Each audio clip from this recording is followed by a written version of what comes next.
This is part 5 of the series Calculus Prerequisites, and we're continuing on with our simplification of complex fractions. We did these first two at the end of the last video, and now we're going to do this one. Now, in this complex fraction, what we have is one rational over another. Now, here we have nice common denominator. Here we have dissimilar denominators. So we're going to have to combine these two. Now you have two options. It's up to you how you want to do it. You could multiply this fraction here by a numerator denominator that's going to give you a denominator of 25, or you can use the standard practice, this times this times this, using this sign over this times this. Either way, it works out exactly the same. So it's up to you. I like to use the cross multiplication one because it works for any set of factors, but it's up to you how you want to do it. So let's rewrite the numerator. It gives us 25 over 4 all over. Now here I'm going to do the cross multiplication. So 1 times 25 is 25.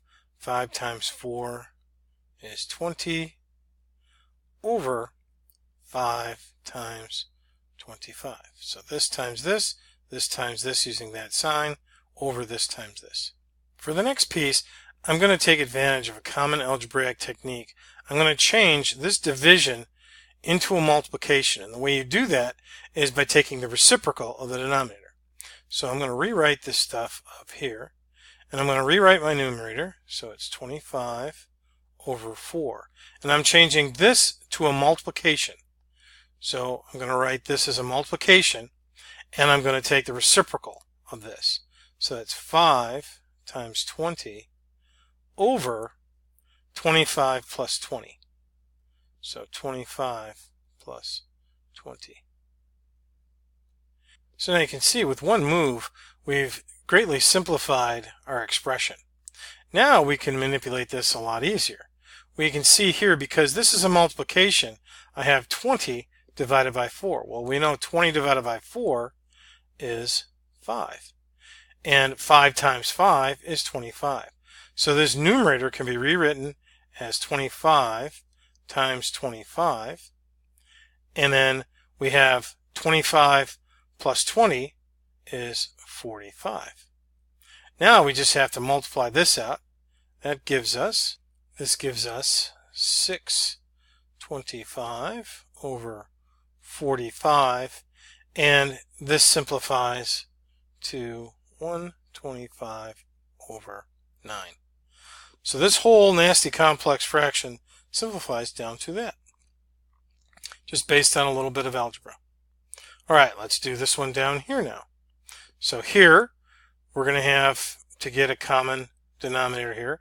Again, I could multiply this by 5 over 5, because that'll give me a denominator of 5. So that would be x over 25 plus 5x over 25. I just multiplied this by 5 over 5, because that's just a form of 1 here. Very common thing to multiply an expression by a form of 1. And that's divided by x. So here we can combine these two, and we have x plus 5x, which is 6x over 25 divided by x. Now this is in fact x over 1, and I can go ahead and implement the same technique I used up here. I'm going to change this to a multiplication by taking the reciprocal of the denominator. And so I have 6x over 25 times 1 over x. So we take the reciprocal and multiply. Now we can see clearly this x and this x cancel out, so my final result is 6 over 25. These were some fairly basic examples, but now I want to look at one that's not so basic. Now here we have a rational expression made up of two separate rational expressions. So this is a quotient of two rational expressions. Now I would suggest that you try to execute this on your own first.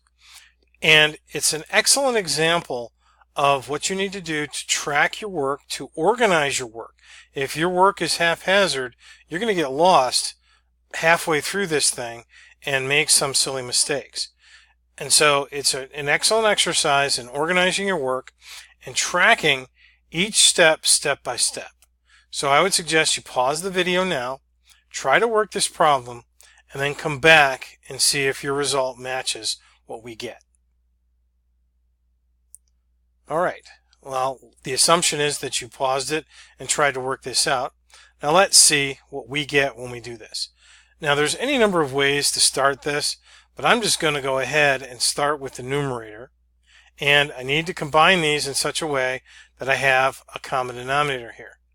And so again, I can't cancel these two out. So what I'm going to do is I'm going to do my little cross multiplication thing. And I'm going to do that to the numerator. And when I get that straightened out, I'm going to do the same thing to the denominator. So the first thing, I'm going to multiply x minus 6 by x minus 6. So that's going to give me x minus 6 squared. Then 6 times x minus 2 using this sign. So it's minus 6 times x minus 2 over 6 times x minus 6. So it's this times this times this with this sign, divided by this times this. You'll notice I haven't yet multiplied through because I want to see what this thing looks like to see if I have any cancellation opportunities. So I'm going to do the same thing now with the denominator. So it's this times this times this using this sign. So it's going to be plus 4 times x minus 2 divided by this times this, 9 times x minus 2. Now I'm going to go through right here. I'm going to go and change this to a multiplication. So I'm going to do that right here.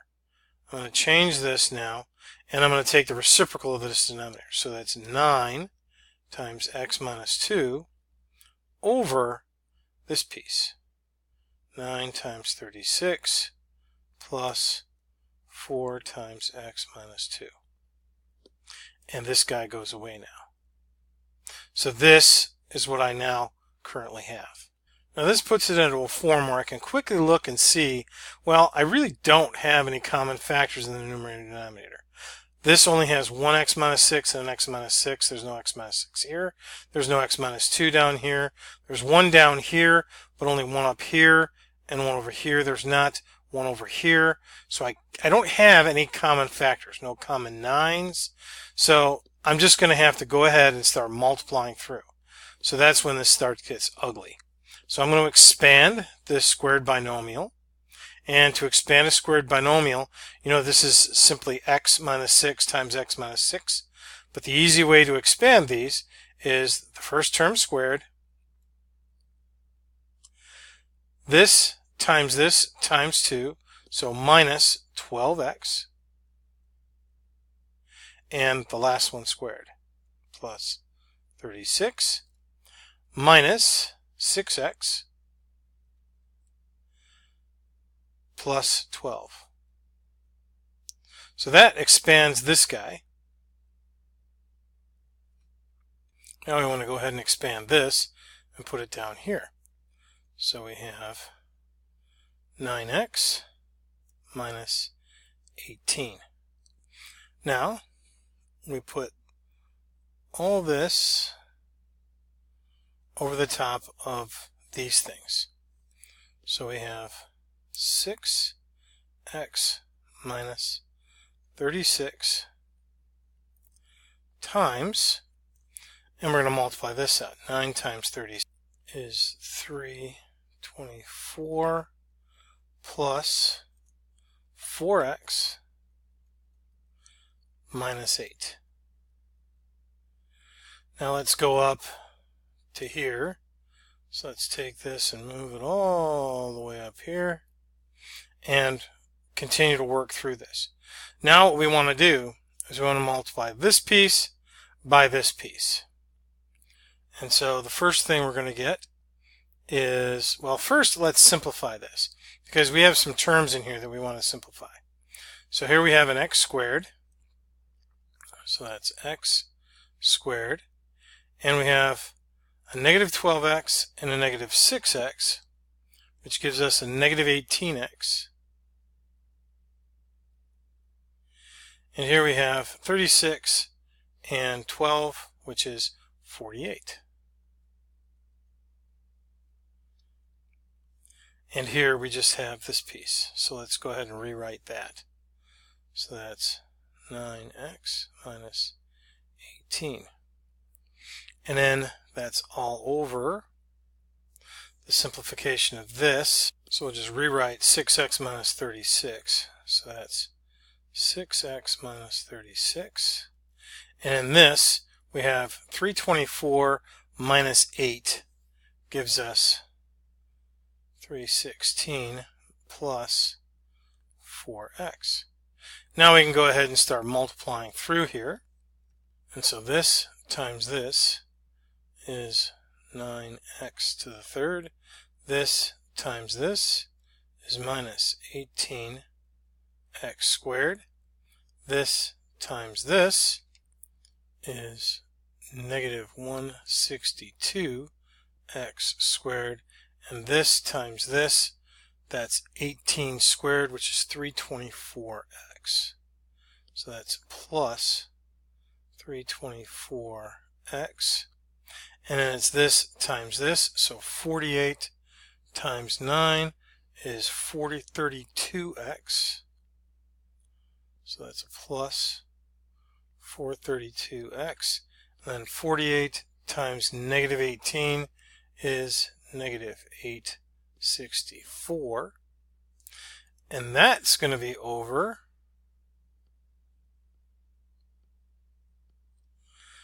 6x times 316 is 1896x.